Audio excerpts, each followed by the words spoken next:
शहजादा दानियाल इसी जगह पर मरा था। तो दोस्तों आज की इस वीडियो में बताऊंगा आपको कि अकबर का बेटा शहजादा दानियाल किस जगह पर मरा था। तो इसके लिए हम आ गए हैं बुरहानपुर के आहू खाने में, जो कि जैनाबाद के पास ही मौजूद है। मैं आपको इसकी सारी लोकेशन और एड्रेस दूंगा।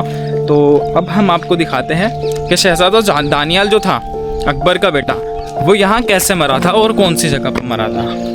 तो उसी के साथ हम पूरी हिस्ट्री आपको बताएंगे आहू खाने की। तो हम आहू खाने में इस वक्त आ चुके हैं और ये बड़ा सा ये जो हाउस देख रहे हो ना आप, ये शाहजहाँ के दौर में बना हुआ था।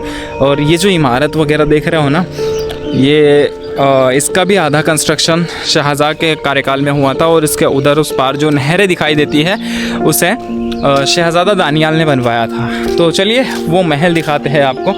और शहजादा दानियाल जो था, तो अकबर ने जब 1601 ईस्वी में बुरहानपुर को फतह कर लिया और बुरहानपुर पर मुगलिया परचम लहरा दिया, फिर उसके बाद अब्दुल रहीम खाना को दक्कन के लिए, यानी इस खित्ते की सूबेदारी के लिए अब्दुल रहीम खाना को बुरहानपुर ही में छोड़ दिया। और अब्दुल रहीम खाना बुरहानपुर पर शासन करने लगे मुगलिया दौर हुकूमत की निगरानी में। तो उनका जो बेटा था अकबर का शहजादा दानियाल, वो इसी खित्ते में अब्दुल रहीम खाना की निगरानी में बुरहानपुर ही में मौजूद था। तो उसे शराब की बुरी लत थी। जब अकबर को मालूम हुआ कि बुरहानपुर में उसका बेटा शहजादा दानियाल बहुत ज़्यादा शराब का शौकीन हो चुका है और बहुत ज़्यादा शराब पीने लगा है, तो अकबर ने अब्दुल रहीम खाना को यह हुक्म भेजा कि वो शहजादा दानियाल की देखरेख करें और शहजादा दानियाल से शराब पीने की लत को छुड़वाए और शहजादे को शराब पीने से रोकें। तो अब्दुल रहीम खाना ने हुक्म की फरमा बरदारी करते हुए शहजादा दानियाल को शराब पीने से रोका। तो ये जो नहर देख रहे हो ना आप, ये शहजादा दानियाल के ज़रिए उसके फरमान के मुताबिक यहाँ पर बनवाई गई थी।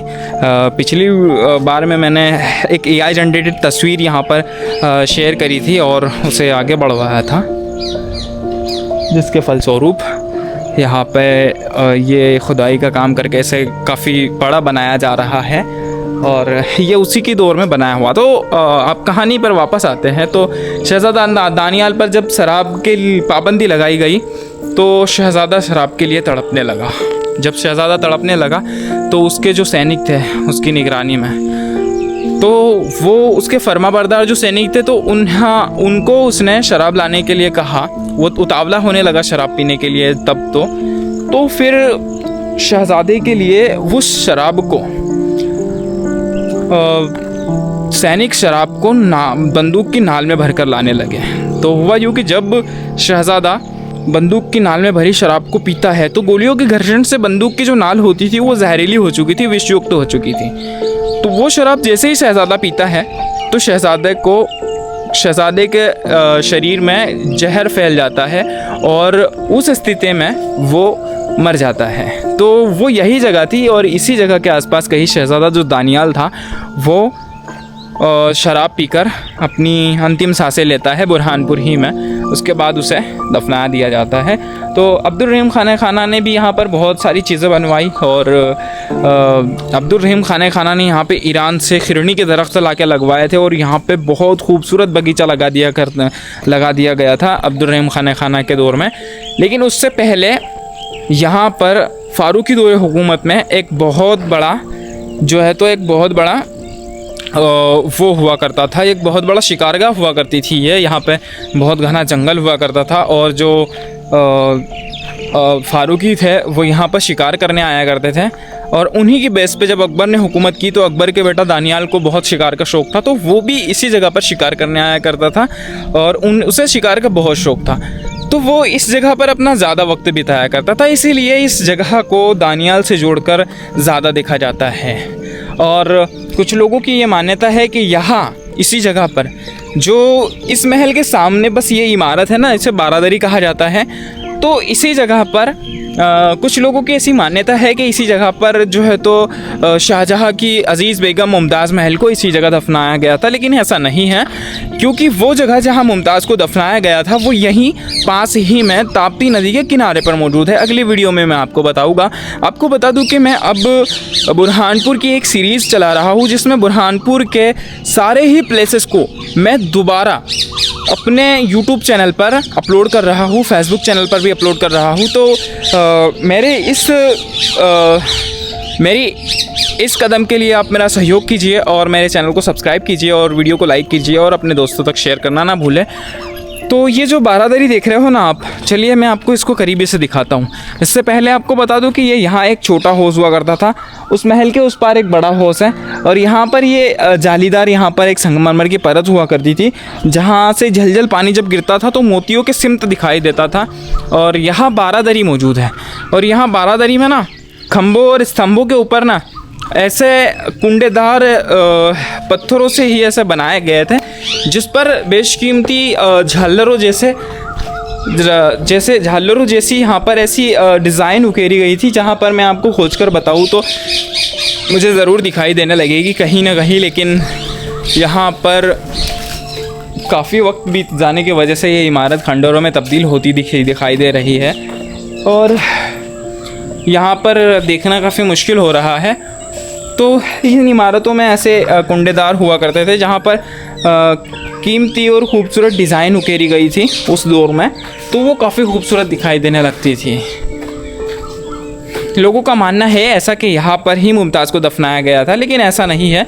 वो जगह मैं आपको अगली वीडियो में ज़रूर बताऊँगा। और ये बहुत बड़ा एरिया है जहाँ अब्दुल रहीम खाना ने खिरनी के दरख्त लगाए थे और शाहजहाँ ने इस जगह को अपनी बेटी के नाम पर आलम आरा बाग से संबोधित किया था, यानी कि उनकी बेटी का नाम था आलम आरा, तो वो उन्होंने इसी जगह को आलम आरा भी कहा था। रिसेंटली में दोस्तों मैंने अपनी वीडियो में इस जगह का जो दीवार टूटती हुई वो दीवार दिखाई गई थी मेरे द्वारा। आज उस इमारत का जो है तो वहाँ पर उसे अच्छी बनाई जा रही है और उसकी सुरक्षा की जा रही है, तो ये बहुत ही अच्छी चीज़ है। और यहाँ पे टॉम हुआ करता होगा ऐसा नज़र आ रहा है, क्योंकि ये बारादरी हुआ करती थी, तो ये काफ़ी शानदार दिखाई देती है यहाँ पर। या इसकी आप इसके स्तंभों को देख सकते हो, काफ़ी खूबसूरत नक्काशीदार है। और यहाँ से आप ये नज़ारा देखिए, यहाँ उस तरफ एक बड़ा हौज़ है जहाँ पर पानी पड़ोस में मौजूद, यानी कि यहाँ से तकरीबन 20 या 22 किलोमीटर की दूरी पर महल गुलारा मौजूद है। वहाँ पर ज़मीन के अंदर से एक भूमिगत जल प्रणाली यानी कि नहर बनाई गई थी भूमिगत, उसके द्वारा पानी आया करता था और उस हौज़ में गिरता था और उस हौज़ के ज़रिए इस महल के नीचे से पानी आया करता था और वहाँ से नीचे से पानी इस नहर में आया करता था। उस नहर से पानी यहाँ पर गिरता था और ये पत्थरनुमा चादर से पानी यहाँ से गिरकर यहाँ पर इस हौज़ के अंदर आया करता था और यही प्रणाली दोहराई जाती थी बार बार। और यहाँ पर काफ़ी ठंडक का एहसास हुआ करता था। जाड़ों के दिनों में शहज़ादे शहज़ादियाँ इसी महल में आया करते थे और यहाँ पर उस महल में नहाया करते थे। वहाँ वो लोग नहाया भी करते थे और वहाँ पे छोटे बड़े कई कमरे मौजूद हैं, वहाँ वो लोग कपड़े बदला करते थे और वो जाड़ों के दिनों में वहाँ पे आराम भी किया करते थे। तो ये हिस्ट्री है आहू खाने की। आपको कैसी लगी हमें कमेंट बॉक्स में ज़रूर बताइए और ऐसी नॉलेजेबल इन्फॉर्मेटिव और खूबसूरत वीडियोस देखने के लिए हमारे चैनल को लाइक शेयर और सब्सक्राइब ज़रूर कीजिए। मिलते हैं अगली वीडियो में, तब तक के अपना ख्याल रखिए।